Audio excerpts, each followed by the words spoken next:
이혼했으니까 오늘 안으로 나가. 빈손으로 나야지. 네가 뭘 가졌다고.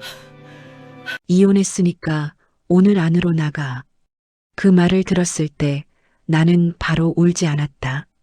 대신 마당 바닥에 던져진 가방에서 지퍼가 풀리는 소리가 먼저 들렸다. 지퍼가 벌어지며 옷가지들이 하나씩 굴러떨어졌고 시어머니는 팔짱을 낀 채 한 발짝도 움직이지 않았다. 빈손으로 나가야지. 내가 뭘 가졌다고. 그 순간 내 손은 이상하게도 바닥이 아니라 가방 안쪽을 더듬고 있었다. 기름때가 묻은 노트 한 권. 아무도 거들떠보지 않던 그 노트가 그날 내 심장보다 먼저 뛰고 있었다. 이혼 서류에 도장을 찍은 건 오전 11시였다. 구청을 나서며 햇빛이 유난히 밝았고 나는 잠시 눈을 찌푸렸다. 그때는 몰랐다. 그게 내가 마지막으로 아무 생각 없이 숨 쉬던 순간이라는 걸. 집에 도착하자마자 시어머니는 이미 내 짐을 마당으로 꺼내놓은 상태였다. 말투엔 망설임이 없었고 눈빛엔 오래 기다렸다는 기색이 묻어 있었다. 서명했으면 끝이지. 더 얽힐 일 없어. 남편은 그 옆에 서 있었지만 내 얼굴을 보지 않았다. 휴대폰 화면에서 눈도 떼지 않은 채 마치 남의 일처럼 말했다. 가게 일은 내가 정리할게. 브랜드는 원래 내 거니까. 원래라는 말이 귀에 걸렸다. 9회 동안 새벽마다 불 앞에 서 있던 사람은 나였고 손에 화상 자국을 달고 살던 것도 나였는데 그 모든 시간이 그 한 단어로 정리되는 느낌이었다. 나는 아무 말도 하지 않았다. 말을 꺼내는 순간 그동안 삼켜온 것들이 한꺼번에 터질 것 같았기 때문이다. 대신 가방을 열었다. 옷 사이에 끼워둔 노트가 보였다. 기름 얼룩이 남은 표지, 여러 번 접혔다 펴진 종이들. 시어머니가 코웃음을 쳤다. 그런 낡은 걸 왜 챙겨? 이제 쓸모없잖아. 나는 고개를 들었다. 그리고 그날 처음으로 아주 짧게 말했다. 그건 제 겁니다. 남편이 그제야 나를 봤다. 그 눈엔 확신이 있었다. 내가 결국 아무것도 못할 거라는 확신. 늘 그래 왔으니까. 나는 노트를 가방 가장 안쪽에 넣었다. 아직 꺼낼 때가 아니었다. 지금은 내가 쫓겨나는 사람처럼 보여야 했다. 그날 바람은 유난히 차가웠다. 하지만 오래 떨게 될 사람은 곧 내가 아니라는 걸 나는 이미 느끼고 있었다. 그날 밤 나는 집이 아닌 곳에 누워 있었다. 역 근처 작은 숙소였고 문을 닫자마자 눅눅한 공기 냄새가 방 안에 가득 찼다. 침대에 앉았지만 몸은 좀처럼 가라앉지 않았고 눈을 감아도 낮에 들었던 말들이 계속 귓가를 때렸다. 빈손으로 나가야지. 그 말은 소리보다 늦게 왔다.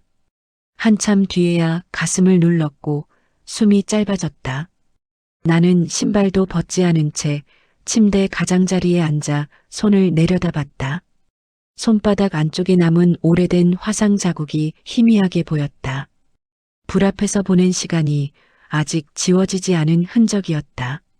휴대폰이 울렸다. 가게 단체방 알림이었다. 신메뉴 출시 공지, 축하 메시지, 웃는 얼굴들. 사진 속에는 남편이 있었고 그 옆에는 낯선 여자가 서 있었다. 내가 밤마다 간을 보던 음식 위에 그 여자의 이름이 붙어 있었다.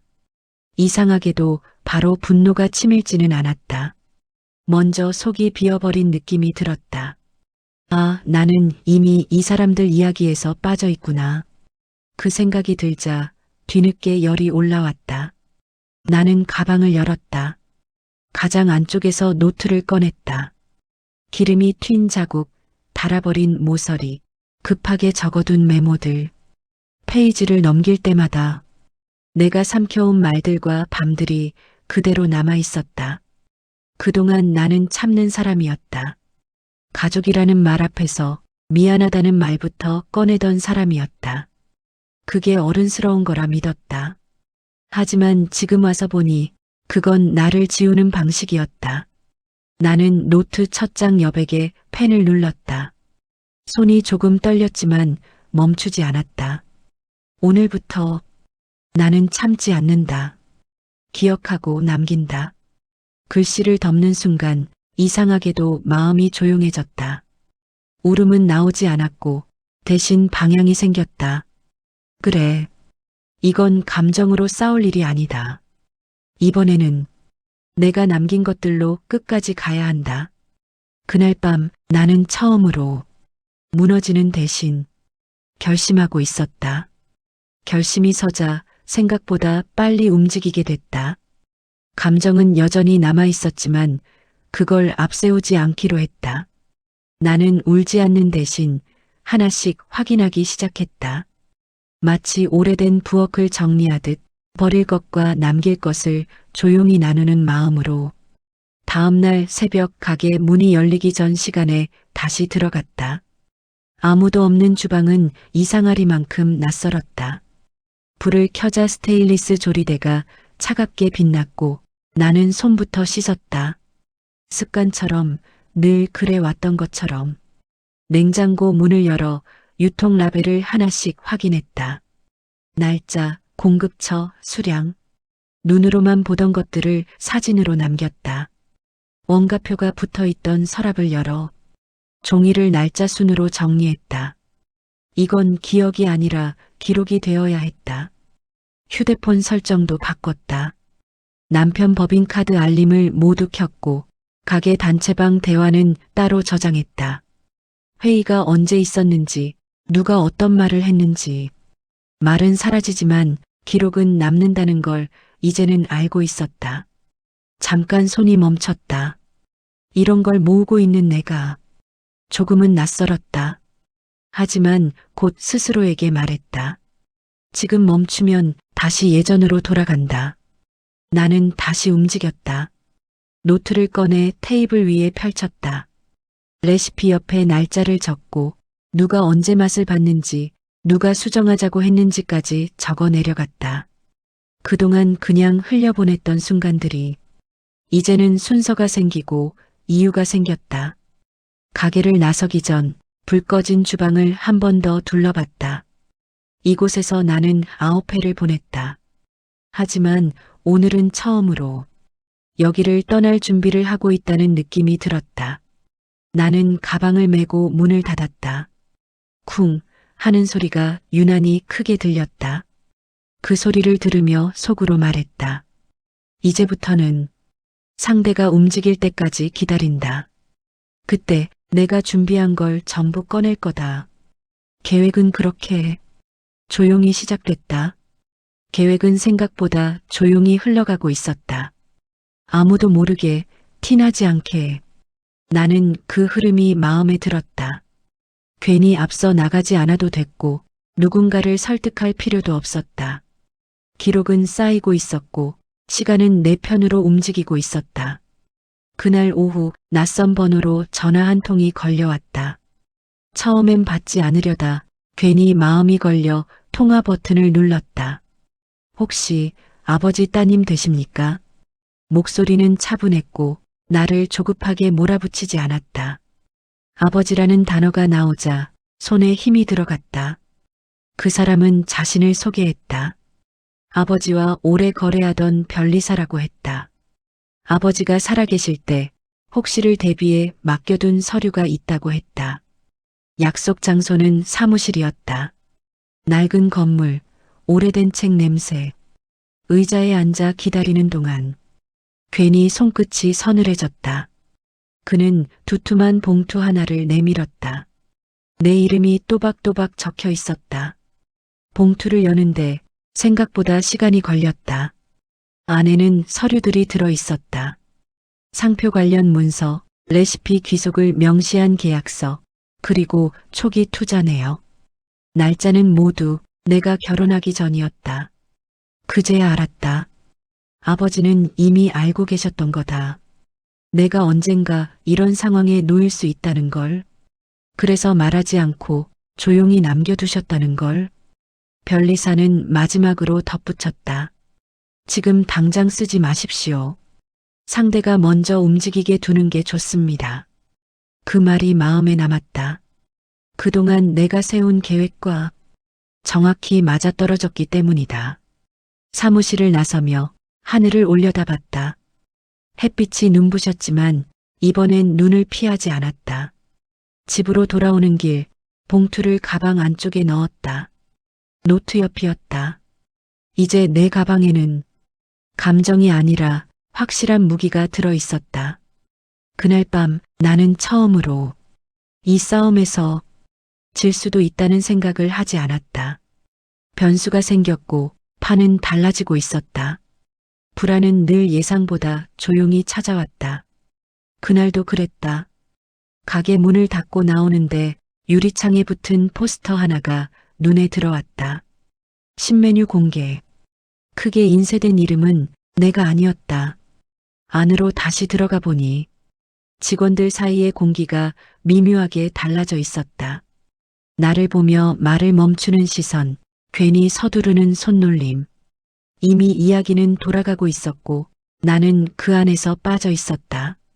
잠시 뒤 남편이 회의실로 나를 불렀다. 문을 닫자마자 그는 서류를 테이블 위에 내려놓으며 말했다. 이제 내가 나설 일은 없어. 브랜드 방향은 내가 정했어. 그 말은 통보였다. 설명도 이유도 없었다. 나는 아무 말 없이 서류를 훑었다.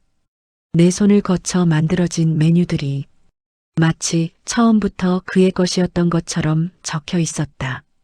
그날 저녁 라이브 방송이 시작됐다. 그 여자는 내 레시피를 자신의 오랜 연구 결과라고 소개했다. 화면 속 댓글은 환호로 가득했고 나는 소리를 끈 채 그 장면을 끝까지 봤다. 그 순간 가슴 어딘가에서 뚝 하고 무언가 끊어졌다. 더는 기다릴 이유가 없다는 생각이 또렷하게 들었다.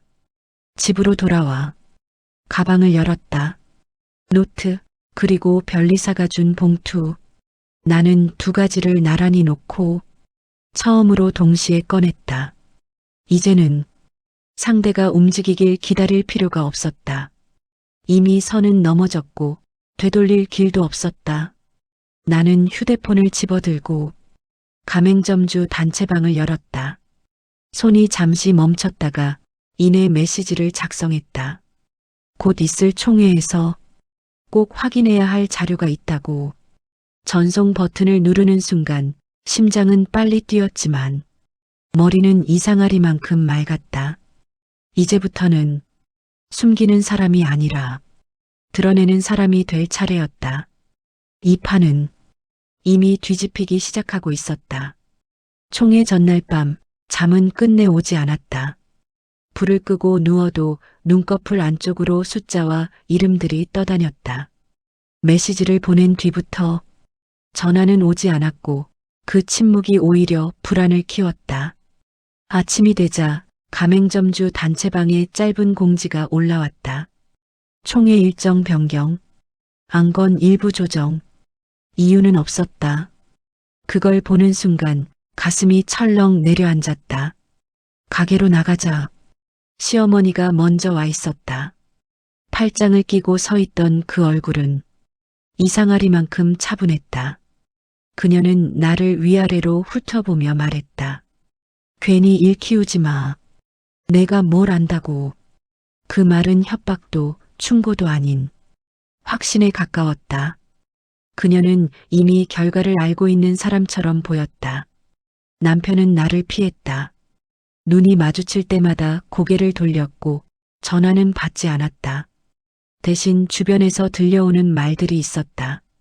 내가 감정적으로 행동하고 있다는 소문, 브랜드를 흔들고 있다는 이야기. 나는 혼자 남은 주방에 서서 불 꺼진 가스레인지를 한참 바라봤다. 여기서 보낸 시간이 갑자기 나를 배신하는 것 같았다. 혹시 내가 잘못 생각한 건 아닐까? 혹시 정말 내가 지는 건 아닐까? 노트를 꺼냈다. 페이지를 넘기다 멈췄다. 글씨가 흐릿해 보였다. 손에 힘이 빠졌고 펜을 쥔 손이 떨렸다. 그 순간 아버지 얼굴이 떠올랐다. 아무 말 없이 묵묵히 지켜보던 눈빛. 그 시선이 나를 붙잡았다. 나는 깊게 숨을 들이쉬었다. 그리고 노트를 덮었다. 지금은 다시 쓰는 시간이 아니라 버티는 시간이라는 걸 알았기 때문이다. 절망은 모든 걸 포기하라고 속삭였다. 하지만 동시에 이대로 끝나면 내가 사라진다는 것도 분명히 말했다. 그날 밤 나는 아무에게도 연락하지 않았다. 다만 스스로에게만 말했다. 여기까지 왔는데 이제 와서 물러설 수는 없다. 바닥에 닿았다는 건 이제 올라갈 일만 남았다는 뜻이니까. 총회 당일 아침 나는 평소보다 일찍 눈을 떴다. 알람이 울리기 전이었고 이상하게도 몸은 가벼웠다. 긴장보다 먼저 찾아온 건 끝이 보인다는 느낌이었다. 회의실 문 앞에 섰을 때 안쪽에서 사람들 목소리가 흘러나왔다. 웃음도 있었고 낮게 가라앉은 한숨도 섞여 있었다. 문을 여는 순간 시선이 한꺼번에 나에게 쏠렸다. 남편은 이미 자리에 앉아 있었다. 여유 있는 표정, 이미 결론이 났다는 얼굴이었다. 그 옆에 시어머니도 있었다. 나를 보자.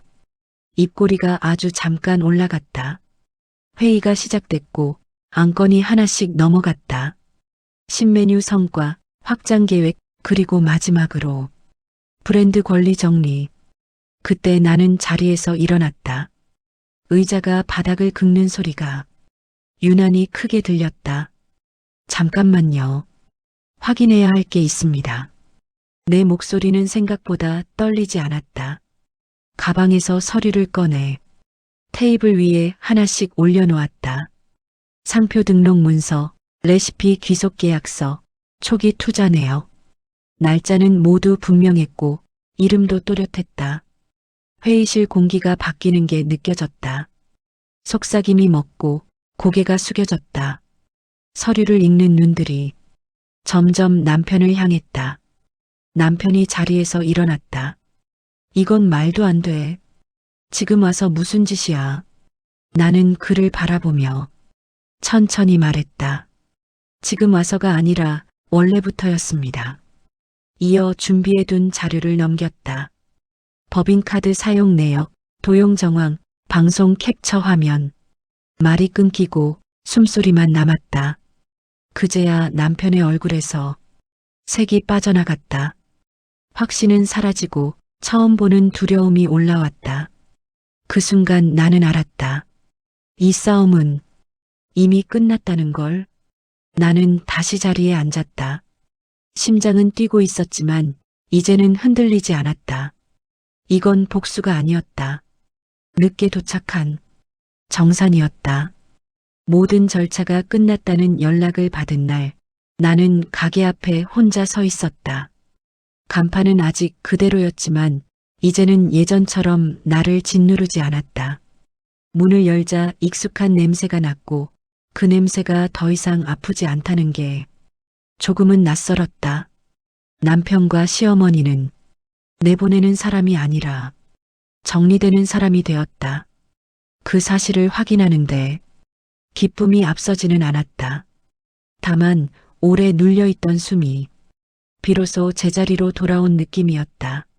나는 조용히 주방을 정리했다. 불 앞에 서서 한 번도 내 이름으로 불리지 않았던 시간들을 하나씩 접어 내려놓았다.